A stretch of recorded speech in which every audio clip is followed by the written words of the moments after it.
One of the impressed question తన పేరు ప్రవీణ్ అంట. చాలా పెద్ద మెసేజ్ టైప్ చేశాడు. నేను సమరైజ్ చేసి చెప్తాను మీకు. అన్న, నా పేరు ప్రవీణ్, లైక్ నేను మెడికల్ ఫీల్డ్లో చదువుతున్నాను. నాకు కంప్లీట్ అయిపోయింది స్టడీ. బట్ మా డాడీ నన్ను ఐటీ జాబ్ చేయమంటున్నాడు, ఐటీ కోర్స్ తీసుకోమంటున్నాడు. ఎవరినో అడిగారంట, లైక్ మెడికల్ ఫీల్డ్ కూడా ఐటీ జాబ్ చేయొచ్చు అని. కోర్స్ తీసుకోమని నన్ను ప్రెజర్ చేస్తున్నాడు 2 months నుంచి. నాకైతే ఇంట్రెస్ట్ లేదు అండ్ నాకు అందరూ ఏబిసిడీలు కూడా రావు.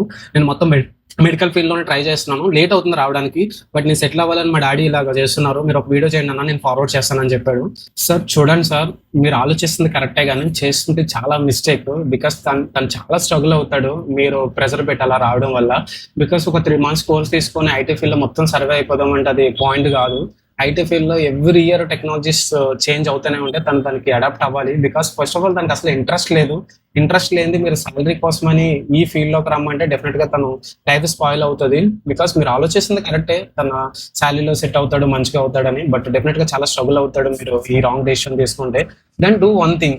సో ఐటీ ఫీల్డ్ కాకుండా మీ మెడికల్ ఫీల్డ్లోనే ఎవరైనా తెలిసిన వాళ్ళు ఉన్నా, లేదంటే కన్సల్టెన్సీస్ ఉంటారు చాలా మంది. సో మీ బాబు చదువుతున్న ఫీల్డ్లో చాలా మంచి శాలరీస్ వచ్చి ఉంటాయి కోర్సులు అవన్నీ.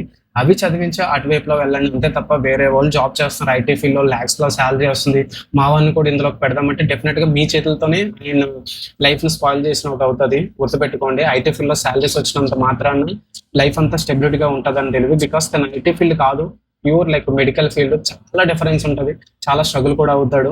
సో మీ కేసులోనే కదా చాలా మంది పేరెంట్స్ చేస్తున్న తప్పు, చదివించింది ఒకటి చదివిస్తున్నారు, బయట జాబ్ మార్కెట్ వేరేగా ఉందని కోర్సులు తీసుకుని అందులో పుష్ చేస్తున్నారు. జాబ్స్ వస్తాయి లేట్ అయినా, బట్ సర్వే అవ్వడం చాలా కష్టం అవుతుంది. బికాస్ ఫస్ట్ ఆఫ్ ఆల్ మీ బాబ్ కేసులోని తనకి అసలు ఇంట్రెస్ట్ లేదు అండ్ తనకి నాలెడ్జ్ కూడా లేదు, క్లియర్గా మెన్షన్ చేశాడు మెసేజ్లోని.